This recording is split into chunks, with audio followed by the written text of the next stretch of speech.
Hey, my peeps here, my peeps. This may not be a pleasant video because it's quite disturbing what I think I figured out, and maybe other people figured this out. I haven't really heard some people say all of this, and so I'm not sure. Of course, I don't listen to everybody. I can't possibly watch every video on YouTube about the subject. But I think I know what's really going on with these invaders being bussed into these small defenseless towns. And the ultimate goal, to me, is something that can't be combated without probably some real bloodshed. The first purpose of all this is to cause chaos by shoving multiple different third world cultures into ours. Chaos benefits the leftists, communists, and even worse than that, the evil people. Chaos benefits those people. It causes confusion and frustration and among normal folks who are being stalked and stolen from and physically attacked by these people, not to mention at least the one child who died because of these Haitians. Some claim that they are here to be new voters. I don't believe that most of these illegals are ever going to vote because they prefer to hide from residents and they don't intend to assimilate into our culture. This is what they've been doing for years already. They've been here for years already. I heard of one woman whose daughter was removed from the Head Start program before school because the town got in 20 Haitian children or something, and I guess they had limited funds, and so her daughter's special school program was put aside for these people. And she's going to leave. I think, if I remember, it's the same one. I think she said, we can't stay here anymore. A woman was sobbing. This didn't seem like acting. This woman was sobbing. Oh, it was a black woman, okay? Just for reference. This ain't got nothing to do with racism. This is a black woman. She was sobbing over finding her dog's head in the front yard, minus his body. Mind you, to decapitate a dog takes a lot more than a pocket knife. It takes something like a machete or a butcher knife or something. So these barbarians are running around with machetes, or they have to be, just about, as well as firearms that none of them should have access to. Regular citizens have to have a background check to buy firearms in a gun shop, which the illegals are doing, according to a whistleblower named Libby in Springfield.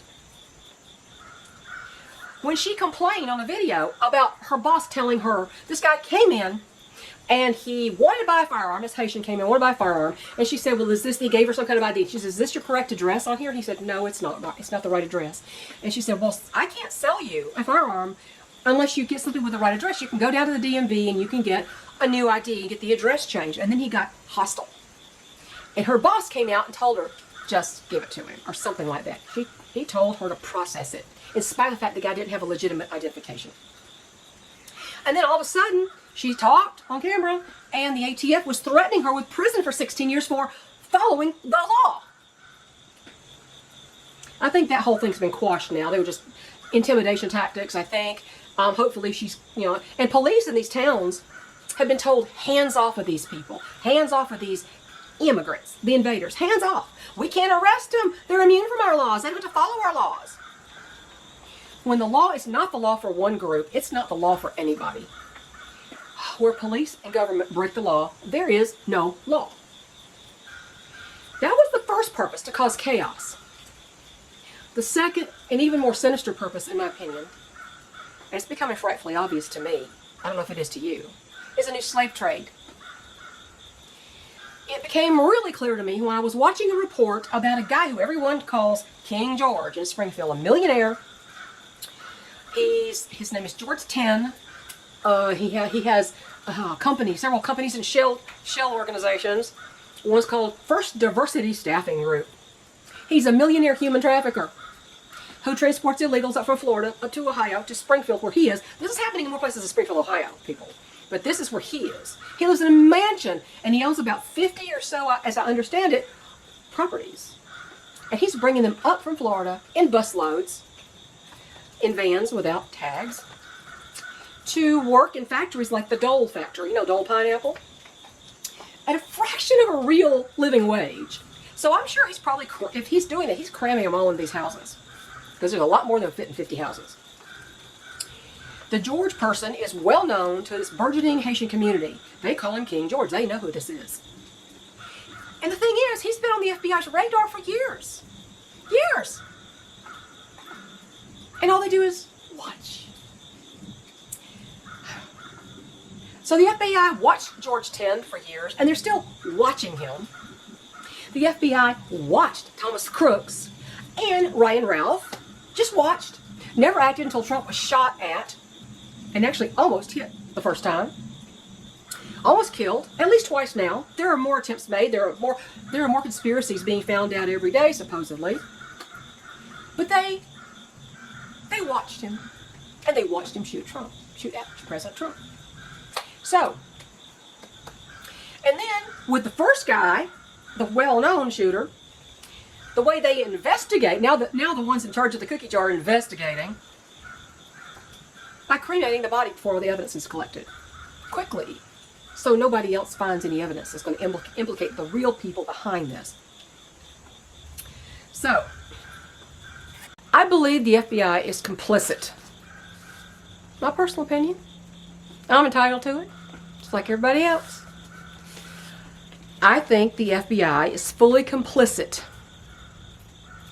in this new human trafficking / slave trade. Supporting the slave masters like this King George fella, as well as complicit in the Eliminate Donald J. Trump conspiracy that's obviously happening now. So that's what I personally believe is happening. I never thought that this constitutional republic would be devolving at this rate.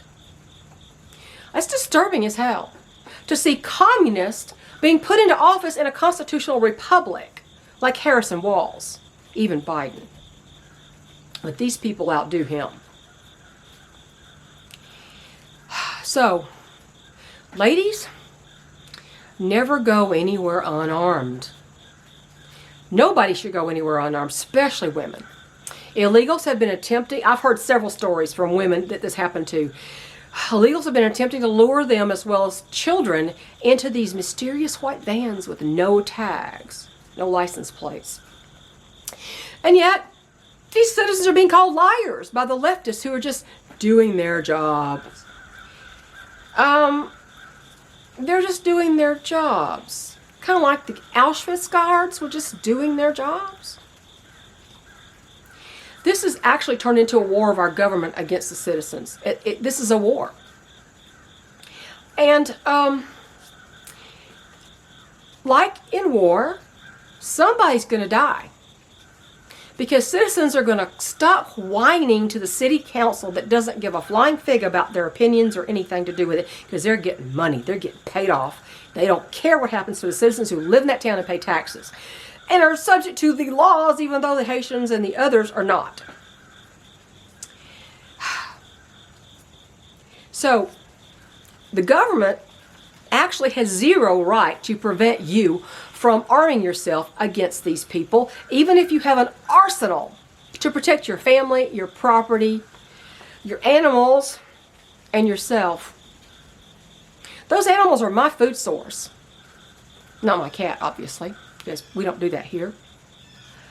But those animals are my food source. My chickens are my food source, and you're not taking food out of my mouth. So the plan, in my opinion, is, again, to cause anarchy, to dissolve our Constitution, and import a huge slave labor force.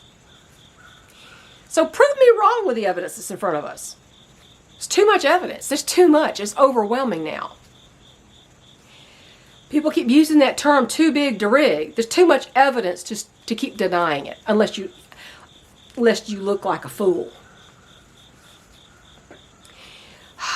The slavers in the new slave trade are the Democrats. Kind of like they've always been. They've always been the slavery party. Our government's declared war against the citizens. It's taken up positions of extreme power that it was never intended to hold. And I guess they're tired of playing by the rules. So they're tossing them out, except for people who are disgusted to speak up, like the citizens of Springfield, Ohio, the citizens in Alabama, citizens, I couldn't even pronounce the town in Alabama where I saw the city council gaslighting the citizens, and a place in town outside of Philadelphia now called Charleroi or something like that. Yeah. So again, don't go anywhere unarmed. My little town may end up with this same problem. I wouldn't doubt it. Most of our citizens are armed. So don't go anywhere unarmed. The government denies every allegation the citizens make. Gaslighting again. It's a war, and somebody's going to die in this war. When citizens take the matters into their own hands, when they finally get fed up whining to the city council that doesn't give a flying fig about them, they're going to get tired of it, and they are going to begin taking the bull by the horns. So, you know, I'm 68 years old, so I remember the assassination of John F. Kennedy. I think I was about 6 or 7 years old.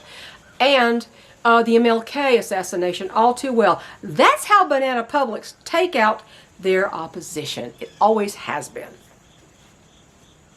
So, I want you to take a look at some of the Atlanta rally video of Kamala Harris. Watch her slur her way through the rally in Atlanta. She was drunk off her bony keister. I believe she's a raging alcoholic.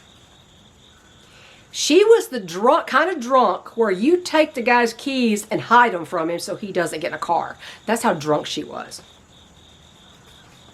So we go from dementia brain to alky. So we need to put a stop to this madness before, or we'll end up having to live like the barbarians in uncivilized countries like Haiti. They're importing the third world here to our shores. And people who grow up free, who grew up patriotic, are not likely to stand for this. So you talk about civil war, there may be. I don't know. But I tell you one thing. If the whole plan is to import is to cause chaos, so we don't know what's going on, and then while they're importing a new slave labor force through human trafficking, this is bigger than any of us think. It's way bigger than one town in Ohio, one town in Pennsylvania, one town in Alabama. It's way bigger. This is countrywide. It's not just the border towns. Every state now is a border town. They are importing the border into your town, into your state. And we don't want to be living like, but if that is the actual plan, to start slavery all over again. No, we know slavery still exists in Haiti. You know this, right? But if they want to import slaves here for the workforce that they don't have to pay a real wage to, this is bigger than a lot of us ever thought in the beginning. And I suggest that your property perimeter is secure, that you have cameras at every conceivable place that's most likely for someone to come in, and you are ready and willing, you have to be willing, you have to make a decision before you're faced with the decision on the spot. You have to make a decision what you're going to do. What are you going to do? Because if 10 people come tramping down your driveway or coming from the back of your property, they're up to no good, you're going to have decided beforehand how to handle that. So that is just my humble and very honest opinion, and I'm sure that most of these leftist slavers won't like it. I never thought I would live to see the day again where we're going backwards and people want to be segregated by race. They want you to judge them by their race and give them props and goodies because of their race. And where communism will be looked at favorably. Fools, just fools. And we're going to put wink and a nod to human trafficking and slavery. But that's what's happening now. So, what do you think? Do you agree with me? What do you think? This is all my personal opinion. I've watched a lot of evidence of this stuff from a lot of different people. Not the local governments, because they're lying. They're lying to everybody. They're getting paid to lie. And they have no problem doing it. I can't lie. I just can't. I can't. What is the point? All it does is hurt people. And this is hurting people. So, that's my, I don't know if you call it a rant or not, but this is just what I have realized. Listen to that story about the human trafficker that the FBI already knows is doing it, and they don't seem to care. Like they don't seem to care about anybody else that's going to do their bidding. So, catch you later. I think this is the last day of 80s, and it's already, a front has come through, dumps and rain, it's stopped raining, and I think it's going to be, from now on, we're not going to have any 80s. Yes, I'm so sick of it. I want fall. I'm done with this other stuff. I get energized in the cooler weather. The heat bogs me down. I can't do anything. I get headaches. I get overheated. I just can't do anything. So, yay, come fall weather. We are ready. Bye, y'all. Be safe. Please be safe. And don't poo-poo your own gut instincts. If you think something's wrong, don't worry about their little feelings. Take care of yourself. Bye.